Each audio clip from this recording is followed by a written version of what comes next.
C'est quand même un diplôme, quand on dit probatoire, c'est un diplôme d'essai. Un diplôme qui essaie d'abord d'éprouver le candidat, le prépare au baccalauréat. C'est un peu l'historique du probatoire. Ça même le terme probatoire, c'est-à-dire c'est une période de probation où on vous examine, on vous prépare donc au baccalauréat qui était en son temps considéré justement comme une barrière difficilement franchissable. Donc il était parce que ça élimine un bon nombre de candidats aujourd'hui qui se... Non, je crois que c'est un débat intéressant dans notre système éducatif. Il faut supprimer de la classe de première, classe de passage comme les autres. Je pense qu'il faut approfondir la réflexion parce que aujourd'hui, de nos jours justement, est-ce que le probatoire a encore en réalité sa place.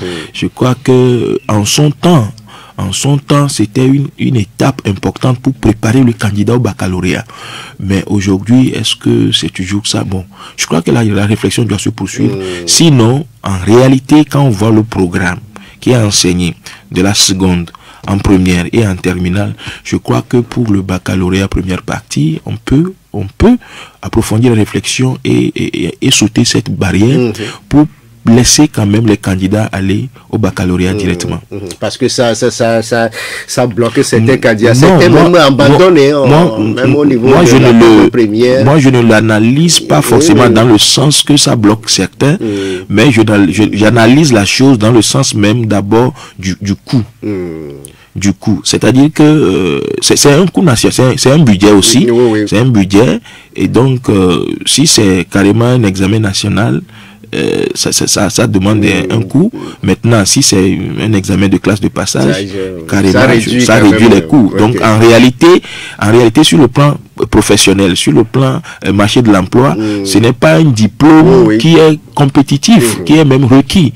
Donc, je crois que la réflexion peut se poursuivre pour qu'on puisse plus donner, on puisse concentrer nos efforts sur le baccalauréat.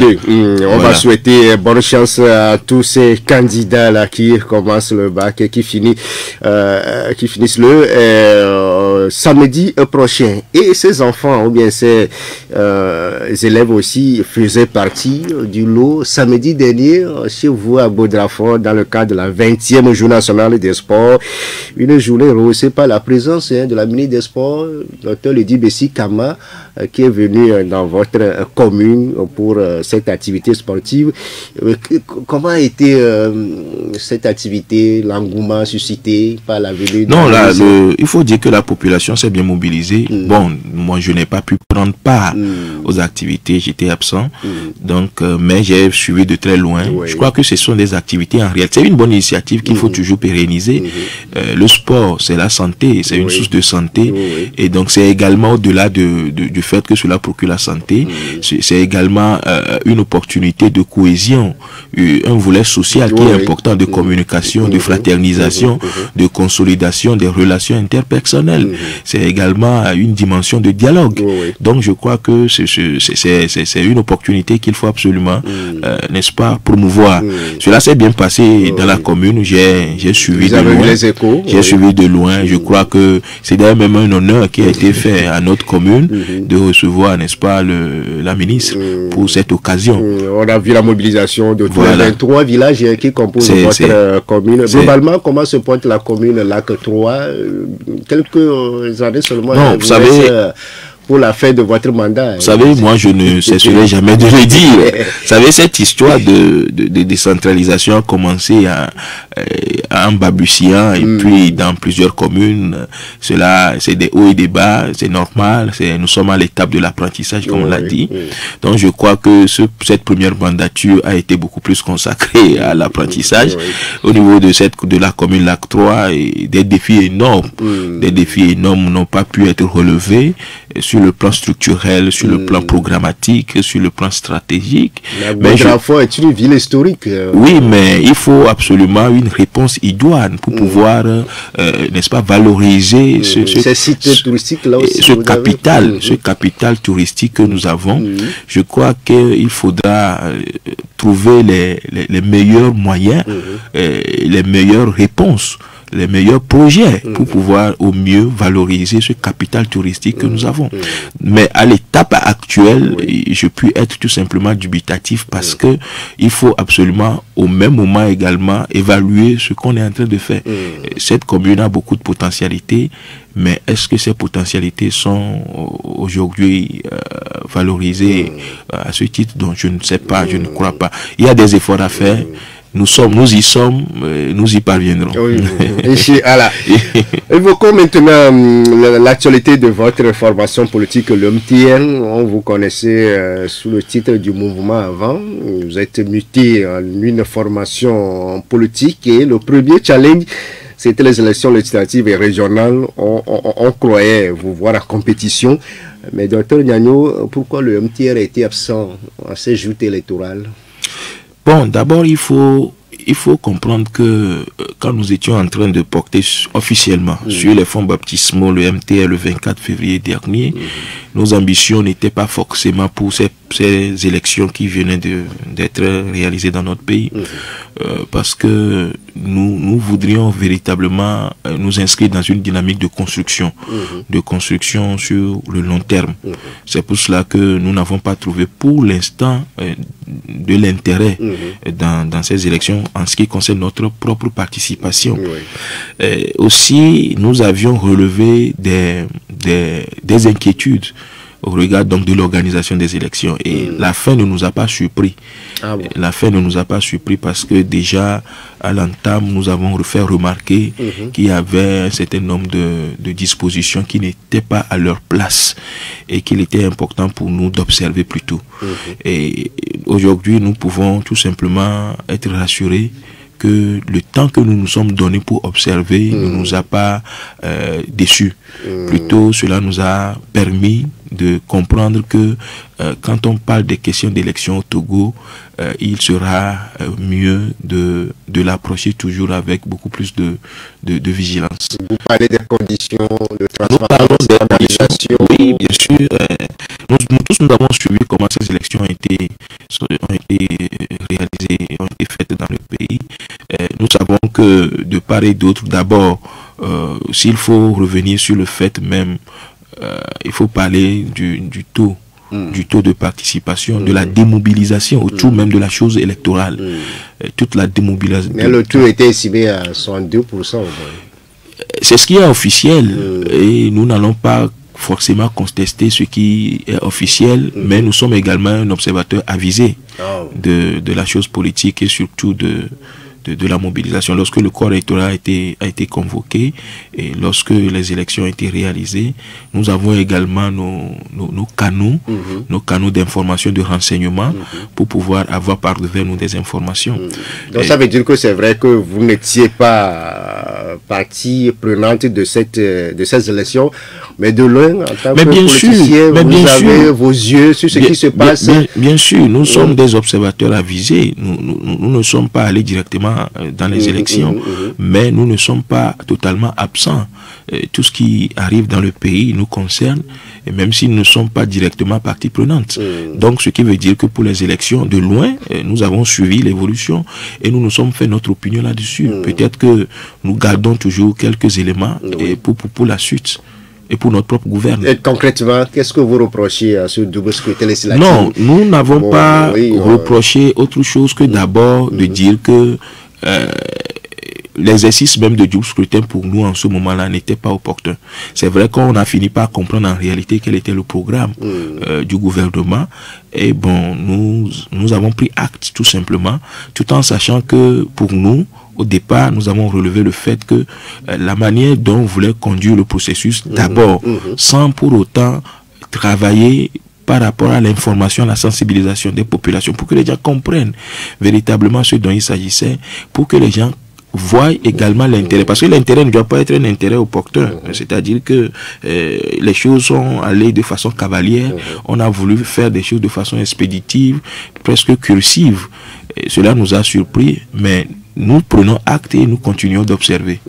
Et les résultats sont déjà là. Pour certains, les pages sont définitivement tournées avec la proclamation des résultats définitifs de ce double scrutin. Pour rappel, pour les législatives, unir s'est taillé la part du lion avec 108 sièges sur les 113 en jeu. L'opposition se retrouve avec 5 en raison de 2 pour ADI, 1 pour ANCFDR et puis la DMP.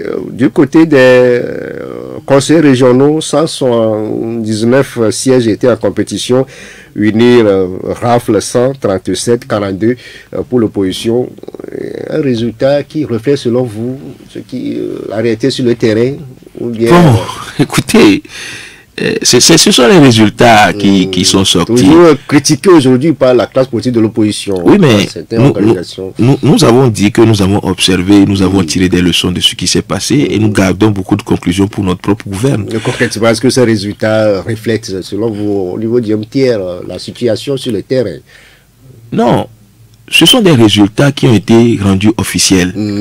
Nous n'allons pas forcément... contester, puisque nous d'ailleurs même nous n'avons pas été candidats, mais nous n'allons pas forcément contester, mais nous avons dit que nous avons également des renseignements à notre disposition que nous gardons pour notre propre gouvernement par rapport à ces élections.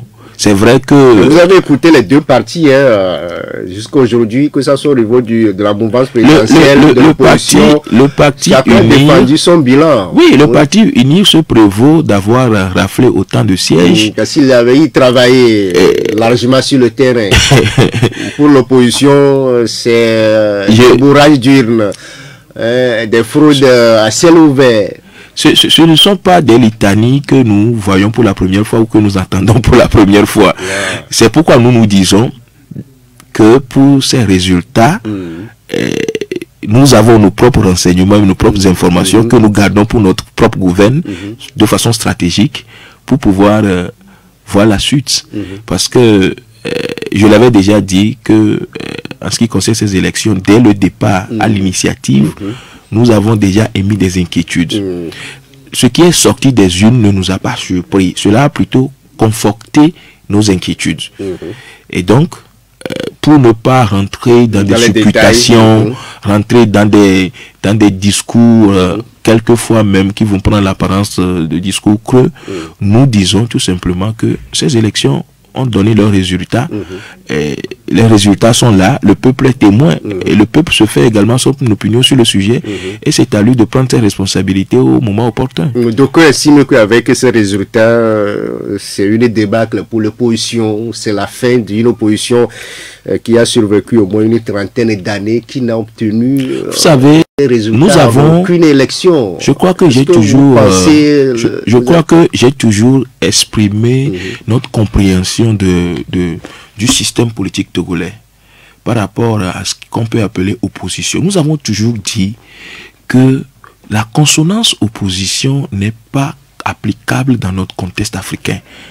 C'est en réalité une structuration héritée de la colonisation, mais beaucoup plus maintenue par les Occidentaux pour nous diviser.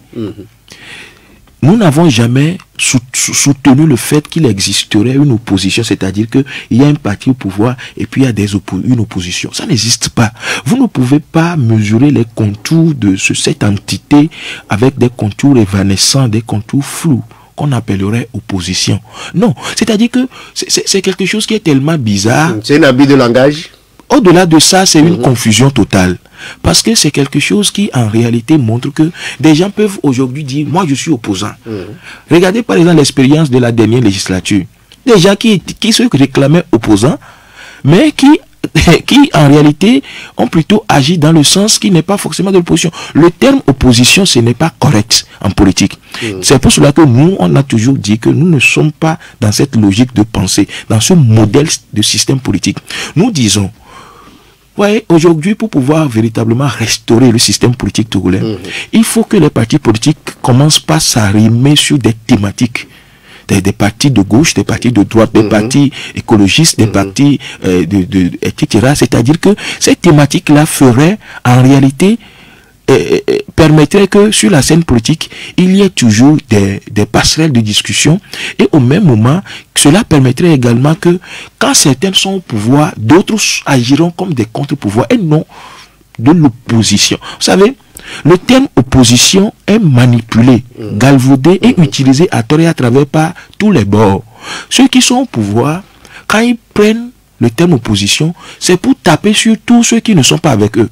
C'est-à-dire systématiquement, ils considèrent que ce sont des gens qui s'opposent à tout ce qu'ils veulent faire. Ceux qui sont également, entre guillemets, dans une certaine opposition, ils considèrent que, eh bien, tant que celui qui est au pouvoir va prendre une décision qui ne va pas en réalité être en accord avec ce que je pense, et que je m'oppose systématiquement. J'ai entendu même quelqu'un dire dans ce pays que lui, il est de l'opposition, que quand le parti au pouvoir propose quelque chose, lui, il dit non avant d'aller réfléchir. C'est grave. Donc, nous, notre approche, c'est que nous sommes en train de relever le fait que le système politique dans le pays est caduque. C'est un système qui est arrivé à terme et qui doit être revu, qui doit être restauré. En réalité, est-ce que c'est le propre seulement du Togo? Non, c'est le propre des pays francophones. Oui. Des pays francophones qui ont hérité ce système-là. Et c'est la même compréhension non, dans ces pays-là aussi, comme aujourd'hui, il y a certains pays qui sont en train d'évoluer par rapport à la compréhension de ce système. C'est un système qui permet, par exemple, aux Occidentaux de manipuler l'opinion nationale. La dernière fois, dans un pays, par exemple, quand on dit que quelqu'un est leader de l'opposition, il devient une proie même pour l'opinion internationale de pouvoir le manipuler contre ceux qui sont sur place. Et c'est vice-versa. Donc, nous pensons, et les gens finiront par comprendre. Au niveau du MTR. Au niveau du MTR, depuis longtemps. En tant que chercheur aussi, c'est toujours moi, ma position, et en tant qu'homme politique, c'est ma réflexion. Nous pensons que dans un pays, il faut des courants. Il faut des partis politiques. Et ces partis politiques-là peuvent toujours se regrouper, peuvent toujours être en accord ou être en désaccord. Mais la consonance opposition, c'est-à-dire deux blocs, on essaie de faire un bloc à part qui va construire le pouvoir et un bloc qui va construire l'opposition. Ça n'existe pas. Cela ferme les passerelles de discussion et cela induit en erreur le peuple. Vous savez, au Togo par exemple, quand tu dois faire le meilleur opposant, c'est que tu dois être celui qui crie, celui qui insulte. Tant que toi tu arrives et que tu donnes ton propos sur un sujet, tant que tu n'as pas crié et que tu n'as pas insulté ceux qui sont au pouvoir, tu n'es pas un vrai opposant. Vous voyez, c'est une façon de considérer les choses que nous, on veut dépasser ça en réalité. Tant que tu es au pouvoir et que tu n'es pas braqué sur tes positions, tant que tu n'es pas... Vous savez, en réalité, nous sommes... on a quand même des passerelles de discussion entre le pouvoir et l'opposition. Qui ont souvent échoué. Qui ont souvent échoué. Le cadre permanent de concertation. Et quels sont les résultats? Qui ont souvent échoué et qui ont souvent aussi induit le peuple en erreur. Parce que pour le peuple, parce que si on ne sait pas éduquer véritablement ce peuple-là sur ces consonances-là, vous savez, c'est ça qui fait que c'est malheureusement le peuple qui finirait par induire aussi en erreur ses leaders. Donc, tant que tu portes les aspirations du peuple et que tu n'es pas courageux pour dire au peuple, voilà ce qu'il nous faut. Voilà clairement les étapes que nous devons avoir pour arriver au résultat. Et que nous sommes aussi quelquefois trop populistes et trop propagandistes, nous allons nous induire en erreur. Pour le MTR, toute la question du système politique, il faut revoir. C'est pour cela que nous disons aujourd'hui, nous sommes un parti qui n'est pas au pouvoir.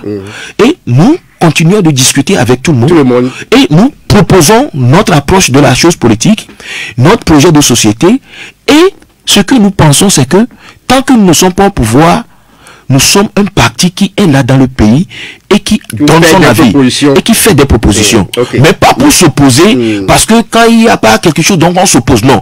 Aujourd'hui, par exemple, il y a des questions sur lesquelles nous ne sommes pas d'accord avec le parti au pouvoir. Mais pas pour, et nous le disons, pas pour autant dire que nous sommes des opposants classiques. Au vu de ces résultats, quel lendemain pour l'opposition togolaise? Vous revenez encore avec le terme opposition. Au vu de ces résultats, je reformule votre question.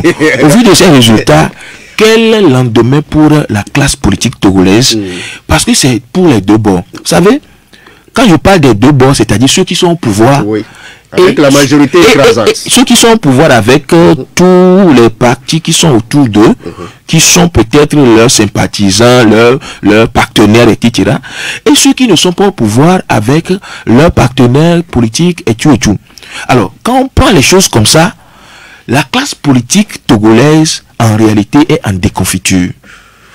Nous sommes arrivés à une sorte de paroxysme où, en réalité, nous tendons vers la polarité. Il y a des polarités qui sont là et nous tendons vers l'extrême. Le parti qui aujourd'hui a l'apanage du pouvoir, ne sans le savoir, va vers l'extrême. Or, l'extrême ne tient pas les rênes du pouvoir. Vous savez, quand on parle du terrorisme aujourd'hui partout aux frontières des pays, il existe également un autre type de terrorisme qui est un terrorisme politique. Le terrorisme politique et l'extrémisme violent en politique. L'extrémisme violent en politique, les gens estiment que ceux qui sont dans, entre guillemets, l'opposition, c'est eux peut-être qui sont souvent violents parce qu'ils veulent venir au pouvoir.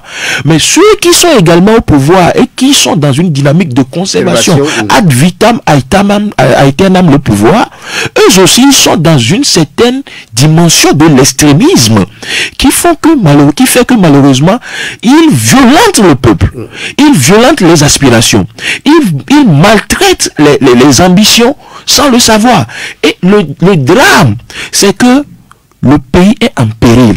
Une nation qui se construit en allant de polarité en polarité, d'extrémisme en extrémisme, va créer une situation incontrôlable qui, à un moment donné, sera dangereux pour le pays. Et c'est ça la réalité. Donc, quand vous me demandez, nous ne souhaitons pas pour notre pays. Exactement. Et cela met à mal le vivre ensemble. Cela menace et hypothèque notre volonté commune de bâtir une nation. Parce que lorsque les polarités vont aller encore de l'extrême à l'extrême et devenir carrément de l'extrémisme, cela pose problème. Il y aura finalement une situation d'irréconciliabilité dans le pays. Et c'est dramatique pour le pays. Et pour nous, au MTR, nous sommes inquiets. Nous sommes inquiets parce que nous sommes des gardiens du vivre ensemble. Nous sommes des défenseurs de la paix sociale. Et à l'allure où vont les choses, nous sommes véritablement inquiets et notre inquiétude est bien fondée. Ok, et on va y travailler. Mais l'autre actualité aussi au Togo, c'est cette nouvelle constitution promulguée le 6 mai dernier. Et ça suscite beaucoup de réactions, le levier de bouclier, que ça soit au niveau de l'opposition ou de la société civile togolaise. Le dernier meeting dimanche dernier des OSC qui disent non à cette nouvelle constitution. Au niveau du MTR, qu'est-ce que ça vous dit, tout ce débat qui entoure ce nouveau test fondamental de votre pays? Mais depuis le début, nous avons déjà fait savoir notre position. Nous avons dit que cette constitution est impopulaire. Impopulaire dans les formes et dans les conditions dans lesquelles cette constitution a été d'abord proposée, votée, adaptée et puis promulguée. Pour nous, tout cela est presque expéditif et cavalier. Ce n'est pas normal. Nous l'avons fait déjà savoir. Pourquoi? Parce que, vous savez, nous sommes portés par une dimension de préservation du vivre ensemble et de la paix sociale. Il est donc important que nous puissions éviter tout ce qui est chrysogène. Notamment une constitution autant controversée est une constitution à problème. Une constitution qui va mettre à mal notre volonté commune de bâtir une nation juste, équitable et prospère. Pourquoi? Parce que nous n'allons pas revenir tellement sur ce que nous avons déjà dit, au risque de nous répéter sur la question de la Constitution. Parce que c'est déjà promulgué. Et toutes les anciennes constitutions jusqu'à la 5e République aujourd'hui ont été votées par voie référendaire. C'est-à-dire que c'est une place importante qui est donnée au peuple. Et quand le peuple a ce privilège, ce droit, le peuple trouve son émanation dans la Constitution. Et la Constitution doit absolument être l'émanation suprême du peuple. Maintenant, pour le cas spécifique de cette Constitution, nous relevons que cette tradition qui donne le privilège au peuple de pouvoir être celui qui plébiscite la Constitution a été brisée. Cela est inquiétant. Maintenant, la Constitution aujourd'hui est promulguée. Et s'est fait à l'Assemblée, avec des dispositions institutionnelles, des dispositions législatives qui, en réalité, n'ont pas reçu forcément l'onction du peuple. Dans ces cas, nous restons inquiets au MTR. Et notre inquiétude est simple. Cette constitution est chrysogène. Cette constitution aura pour vocation, malheureusement, d'exacerber les clivages. Or, notre volonté à nous, au niveau du MTR, et peut-être également à beaucoup de Togolais, c'est que nous puissions arriver toujours à conserver notre vivre ensemble. La paix sociale, la prospérité partagée. Mais nous allons toujours observer pour voir. Donc vous préférez, comme les autres, qu'on revienne à la Constitution de 92? Vous savez, nous n'avons pas dit que... Vous savez, les constitutions sont dynamiques. Les constitutions sont dynamiques. Et évoluent. Et les constitutions évoluent. Donc, nous ne sommes pas contre le fait qu'on puisse penser, réfléchir, analyser et doter le Togo d'une constitution. Mais que ça soit... Mais que les conditions... C'est tout. Que les formes, les conditions soient véritablement consensuelles. Sinon, pour le moment, nous pensons qu'il y a carrément une approche unilatérale et cela est inquiétant. Il faut avoir le courage de le dire. Ok. Madame, monsieur, nous sommes avec Dr Jean-Emmanuel Gnagno, président national du parti politique Mouvement Togolais pour la Restauration, le MTR. On va marquer la pause, on va revenir, on va évoquer... Doit-il siéger ou non? La question aussi alimente les débats parce que pour la rentrée, deux leaders de l'opposition ont fait école buissonnière à l'instant de Maître Paul Dodi à Pévon et de Jean-Pierre Favre, respectivement du FDR et de l'ANC. Pour certains, il ne sert à rien d'aller 5 députés parmi les 108 de UNI. Pour d'autres, ce n'est pas le nombre qui compte. Les Togolais sont divisés sur le sujet. Vous, en tant que Togolais, vous, en tant que politicien, vous, en tant qu'analyste politique, doit-il ou non siéger? Non, vous savez, la politique, c'est d'abord les premiers fondamentaux de la politique, c'est un espace de liberté d'expression. Donc, les espaces de liberté d'expression, il faut les gagner. Et il faut les garder. Et, à mon sens, ce qui se passe est tellement grave, tellement interpellatif que aujourd'hui 5 députés versus 108 députés. De quoi on peut se poser la question de savoir qu'est-ce qu'ils peuvent faire là-bas. Mais c'est ça aussi qui repose la question de l'opposition. Parce que c'est pour cela que nous disons que cette histoire d'opposition, vous voyez, il faut plutôt parler des groupes constitués qui peuvent agir ensemble selon une certaine idéologie. Dès que vous les appelez tous opposition, mais là, maintenant, là, ils sont incapables de faire quelque chose d'ensemble. C'est ça le débat. C'est pourquoi, déjà, les partis, il y a certains qui ont siégé, il y a certains qui n'ont pas siégé, et ça pose déjà problème. Et pourtant, eux tous, ils sont catalogués de opposition. C'est pour cela que nous disons, il faut revoir cet ensemble-là pour dématérialiser et permettre que, eh bien, des partis peuvent se regrouper. Mais selon vous, si on vous comprend bien, malgré le nombre, il faut qu'il... Maintenant, non, je vais revenir là-dessus justement. Malgré le nombre en politique, quand on veut gagner, on gagne d'abord des espaces de liberté d'expression. Et quand on a pu avoir finalement, malgré tout, contre Vazemare ou dans quelles conditions que ce soit, on a l'opportunité de pouvoir s'exprimer. Il faut saisir cette opportunité pour s'exprimer. Ça, c'est mon analyse. Hein. Les partis politiques ont le droit d'avoir leur position, d'accord? Mais mon analyse en tant qu'homme politique, c'est que il faut toujours garder les espaces de liberté d'expression et il faut lutter pour en avoir plus. Donc aujourd'hui, à l'Assemblée, si ces partis-là siègent, ils auront quand même l'opportunité d'avoir leur espace d'expression. Ils pourront toujours dire, même si ils ne peuvent pas dans les votes à peser, ils peuvent toujours avoir droit à la parole. Et en politique, un fondamental de l'action politique, c'est le droit à la parole. Ok.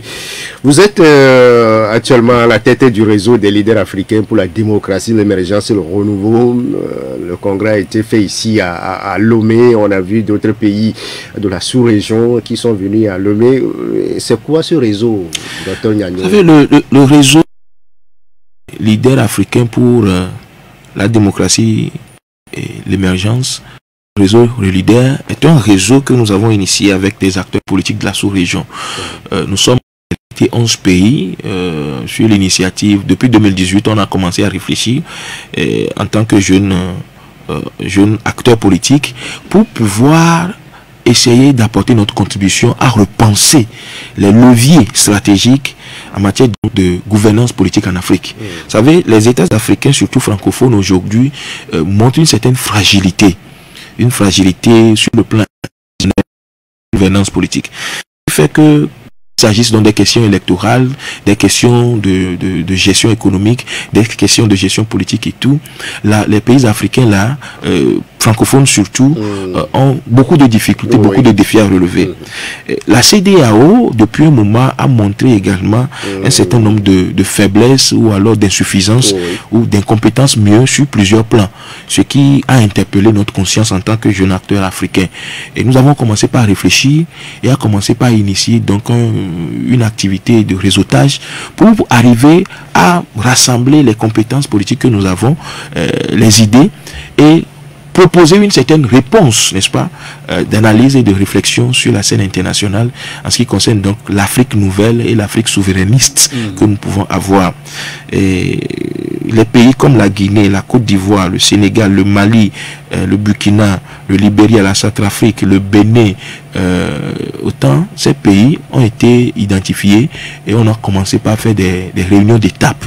On a fait plusieurs réunions d'étape et qui se sont soldées sur les assises de Lomé que nous avons réalisées du 12 au 15 mai dernier à Lomé et qui a accueilli finalement 5 pays qui sont arrivés et qui ont pris part donc aux assises constitutives donc de ce réseau.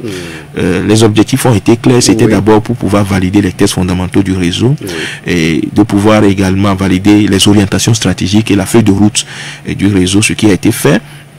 Donc aujourd'hui, nous sommes à la fois heureux, mais aussi engagés, en portant donc la charge du premier président. Concrètement, quel sera votre cahier de charge à la tête de ce réseau? En tant que premier président de la conférence des présidents de ce réseau, nous avons d'abord comme mandat de préparer le lancement officiel du réseau. Et doter également le réseau de ces tests internes comme le règlement intérieur, de commencer par mobiliser des compétences sur le plan international en faveur donc du respect de l'état de droit, de la démocratie, de la gouvernance transparente et surtout également de la paix et de la sécurité. Est-ce qu'un réseau pour talonner les institutions sous-régionales comme la CEDEAO, l'Union africaine? Pour à la fois être un réseau de réflexion, d'analyse, mais également de proposition sur le plan international, mais également un réseau de formation, mais aussi un réseau de plaidoyer, de lobbying. De lobbying pour pouvoir agir et amener beaucoup d'États à pouvoir réaliser en réalité l'urgence africaine aujourd'hui, c'est-à-dire l'urgence de reconquérir la souveraineté, l'urgence de pouvoir dans un monde aussi mutant comme le nôtre aujourd'hui avec la géopolitique assez changeante. Il faut aujourd'hui revoir le repositionnement stratégique de l'Afrique et surtout de nos États africains et comment arriver à redéfinir donc les positions de l'Afrique liées donc à la sécurité internationale, autrement par rapport au terrorisme, question de sécurité, mais également surtout sécurité nationale, parce que la sécurité nationale pose d'abord beaucoup plus de problèmes de paix sociale.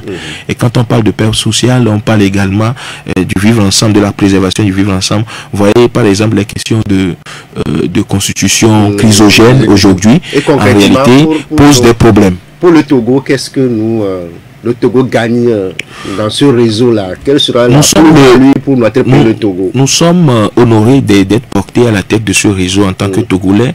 Le MTR, jeune parti lancé il y a seulement 3 mois, qui vient de prendre la tête d'un réseau panafricain, c'est quand même important.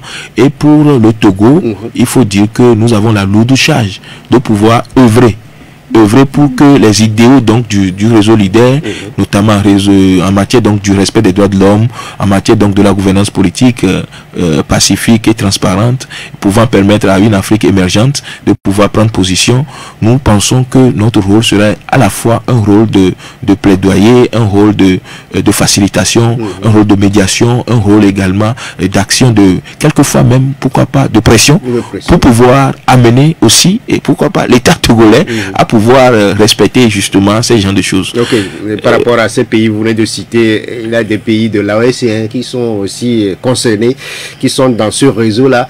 On a vu le Burkina Faso, le Mali et puis le Niger. Mais comme le Burkina Faso, 5 ans pour le capitaine Traoré, qui est maintenant le président du Faso, investi dans ce pouvoir. Il a encore 5 ans devant lui avant d'organiser les élections. Ça fait grincer dedans au pays des hommes intègres.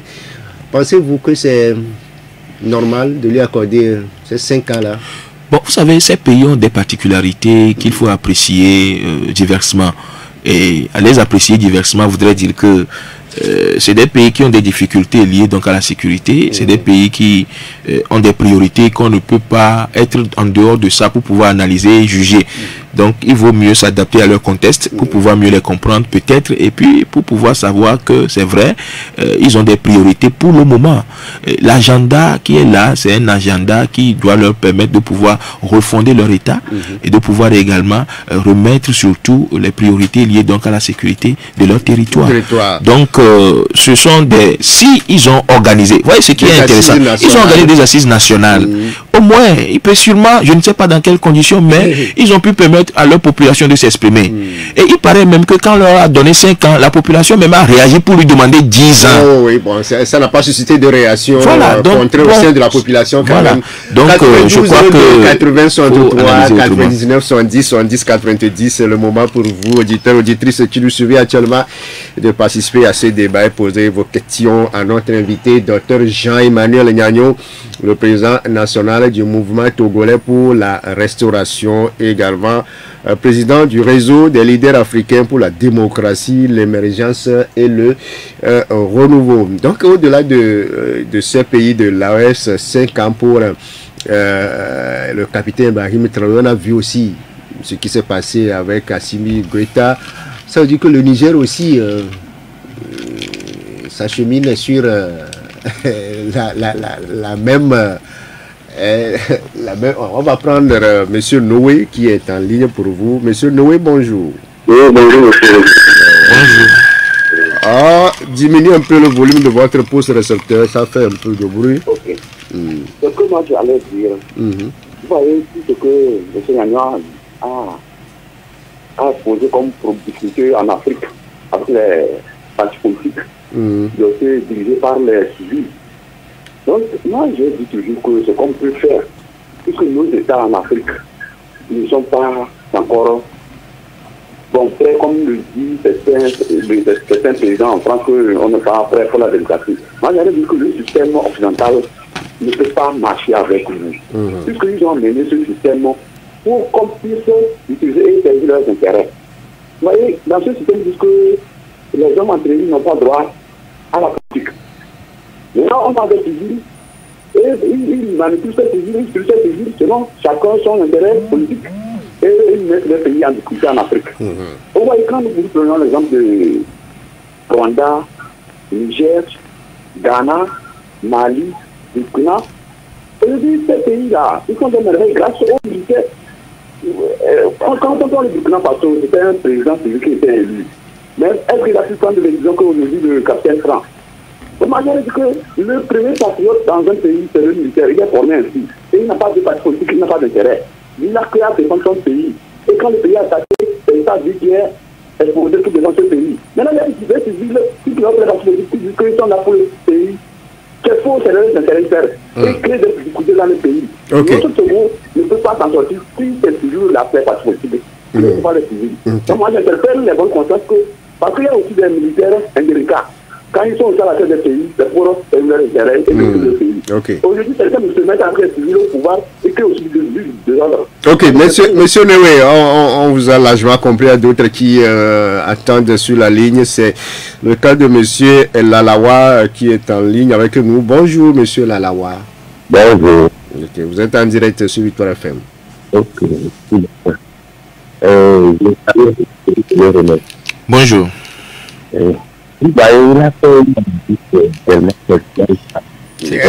Haïti, on a du mal à suivre monsieur Lalawa. Monsieur Lalawa, repositionnez-vous parce que ça s'entrecoupe là. Allô, oui. Ok, allez-y, on va voir. Ok. Je dis bien, je remercie beaucoup l'invité qui sont l'analyse pertinente. Oui. Il vient de dire que tout ça. Et j'ai été faire pour mon pays. Parce que c'est pas là. Et vous voyez que le parti nous clame toujours pas de discrimination, mais dans ces actes-là, il ne fait jamais le système de fait dans ces faits. Finalement, je vois que les systèmes qui activent ce pouvoir, il ne l'a jamais fait dans ce pays. La manière dont il agit là.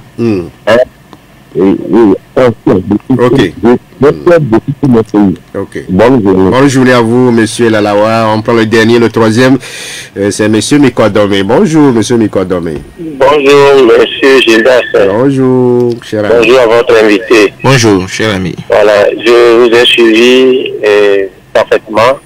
Et ce qui m'intéresse, c'est la Constitution et l'absence de certains élus de l'opposition à l'Assemblée. Et vous avez bien dit que chacun est libre de faire ce qu'il veut, et surtout qu'il y a une liberté d'expression. Je voudrais vous demander à savoir, vous-même vous savez, que si ces députés-là vont à cette Assemblée, ils ne peuvent rien faire, ils ne peuvent voter aucune loi, ils ne peuvent proposer aucune loi qui sera acceptée par les 108 députés. Et ne pensez-vous pas que les gens vont croire que c'est à cause de l'argent ils sont allés là-bas, d'autant plus que rien ne peut se passer à leur niveau. Puisque moi, je pense qu'on ne peut aussi pas retenir bien que ces députés-là qui sont élus, ces gens-là qui sont élus, ont décrié très fort cette constitution. Et s'ils s'en vont à l'Assemblée, sur quelle constitution ils allaient travailler? D'autant plus qu'ils disent que la constitution là n'est pas bonne. Vous comprenez? Et ensuite, ils disent que les élections ne se sont pas bien passées, qu'ils doivent reprendre les élections. Maintenant, les gens demandent à ce qu'ils aillent à l'Assemblée, et je vous demanderai de m'éclairer un peu si vraiment, à votre âme et conscience, ils doivent aller à cette Assemblée-là.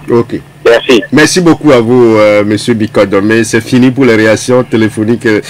Docteur Nyagno, on va repartir du bas vers le haut avec monsieur Mikodome. Il avait dit que par rapport à la Constitution, c'est vrai qu'aujourd'hui, avec les 5 députés, ils n'ont pas cette minorité de blocage à l'Assemblée.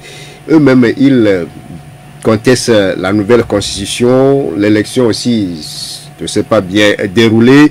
Certains même ont demandé la reprise du scrutin. Donc le fait d'aller siéger, c'est comme s'ils entérinent ce que eux-mêmes ils dénonçaient. Parce que après tout, des gens vont dire que c'est pour l'argent qu'ils vont par rapport à M. Mikodome. Mais écoutez, ce que je vais dire ici, c'est un avis personnel. Je ne suis pas de ce parti. Et chaque parti a sa politique. Chaque parti a sa stratégie. Et ce que je vais dire est un avis d'analyste, tout simplement, et qui ne peut pas forcer un parti à choisir. Mon avis sur le sujet, c'est que dans un pays, lorsque par exemple une position ou bien une situation arrive, vous n'êtes pas d'accord, vous l'exprimez. Mais si la situation, pour le moment, vous n'avez pas les moyens, peut-être entre guillemets, de renverser la situation, et que la situation s'impose peut-être à vous, vous faites l'analyse pour tirer le positif qu'il y a dedans. Ce positif-là, vous pouvez l'amplifier. Vous avez l'opportunité de l'amplifier. Et donc, aujourd'hui, cette assemblée, ce parlement s'impose. Maintenant, les 5 qui sont là, j'ai fait savoir qu'en politique, il y a une base. Le fondamental en politique, c'est le droit de prendre la parole. Vous savez, en France, quand vous voyez dans les parlements, dans d'autres pays également, les gens, ils vont se battre. L'essentiel, c'est qu'on puisse leur donner juste le temps de parole. Et pour juste le temps de parole, tu pourras dire encore que ça, je ne suis pas d'accord. Tu peux continuer de dire, même si ton vote ne comptera pas. Je crois qu'au moins ça, c'est aussi stratégique en politique. Maintenant, vous savez, quand les gens ont pensé qu'ils vont aller pour prendre l'argent, je crois que le débat n'est pas là-bas. Le débat est plus haut que ça. Et ensuite, ce que moi je peux dire, c'est que techniquement, aujourd'hui, ils n'ont pas la minorité pour de blocage. Mais dans le Parlement là, si ce Parlement subsiste, si on n'a pas de moyens pour arrêter cela, et que cela doit continuer, je crois que politiquement, ils peuvent toujours avoir le choix d'aller et de pouvoir avoir l'espace d'expression, de pouvoir chaque fois donner quand même la position de leur parti. L'histoire gardera que quand les gens là avaient quand les gens étaient devenus plénipotentiaires, ils avaient tout le pouvoir. Mais nous avions toujours dit, c'est pas ça. Et l'histoire gardera pour mémoire leur position. Je crois que c'est ce que nous pouvons dire. Merci beaucoup à vous, Dr Jean-Emmanuel Gagnon, d'être passé dans cette émission. Merci à Ite Messan qui a assuré la mise en onde. Enjoy Allah était sur la page Facebook de la radio. Claudia Adjino, c'est elle qui a réalisé cette émission. Merci à toutes et à tous. Bonne journée en compagnie de la chaîne de l'excellence Victoire FM.